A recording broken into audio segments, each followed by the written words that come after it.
Welcome to the Penguin Republic, my dear hatchlings. I'm your host Ren, and welcome to another Blue Archive analysis video. Today it's going to be about Vivosensei's doujin, the Sensei and Little Sister Yumi's Abuse Concept series. A very interesting work of art that delves into psychological horror, which I am a very big fan of. By the way, I know it's been a while, but it'd be nice if we can get this video to more than 1,000 views. It really helped me reach the requirements for memberships easier. And if you didn't know, if I reach 2,000 subs, I'm gonna cosplay as Mew. So if you wanna see that, go subscribe now. Anyways, without further ado, let's get right into it.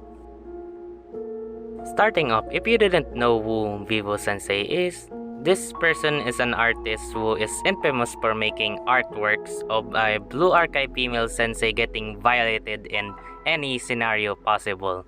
Like, damn, I know I like Yuri and brutal Seigex, but I kinda feel bad that she's always getting the short end of the stick. Get it? Moving on to the doujin, there are already about 20 chapters of it, but so far there are only 2 translated versions and it's still ongoing, so I can't really make a full review about it.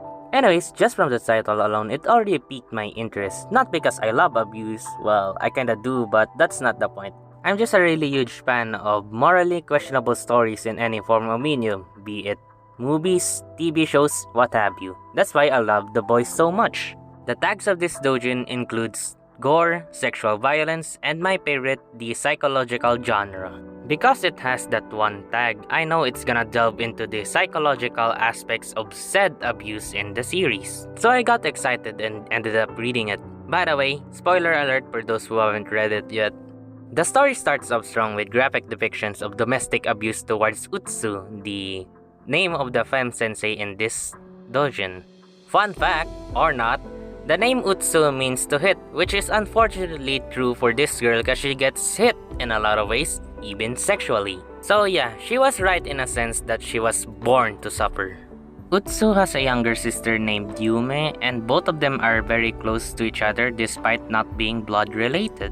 They have a very special bond, but such wholesome relationships do not last long when you have to do what you have to do in order to protect the one you love. One day, Utsu was turning 15 and was going to apologize to her quote-unquote dad alongside with Yume. This is to probably ensure that Utsu can finally be free from a life of misery. However, things do not always go as planned. Utsu notices that there are a lot more shoes than normal and instinctively knows that something bad is about to happen.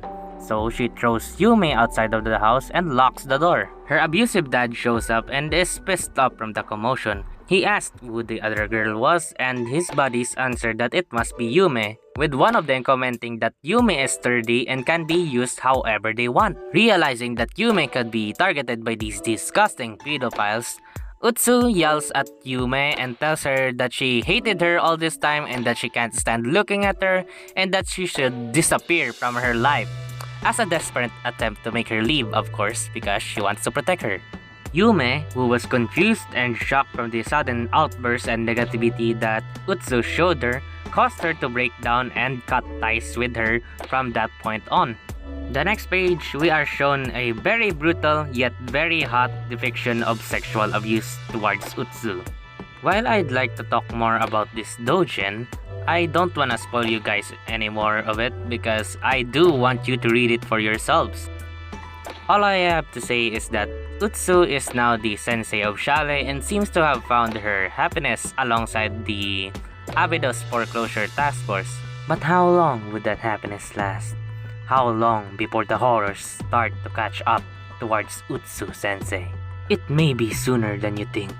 My overall thoughts about this doujin is that it is quite interesting, but it's too short for me to give a proper review, so I'll just give it a 7 out of 10 for now, and it may change down the line for better or worse. Anyways, that's about it for this video. I hope you enjoyed watching that. Like and subscribe for more, and I'll see you in the next one whenever that comes. Bye!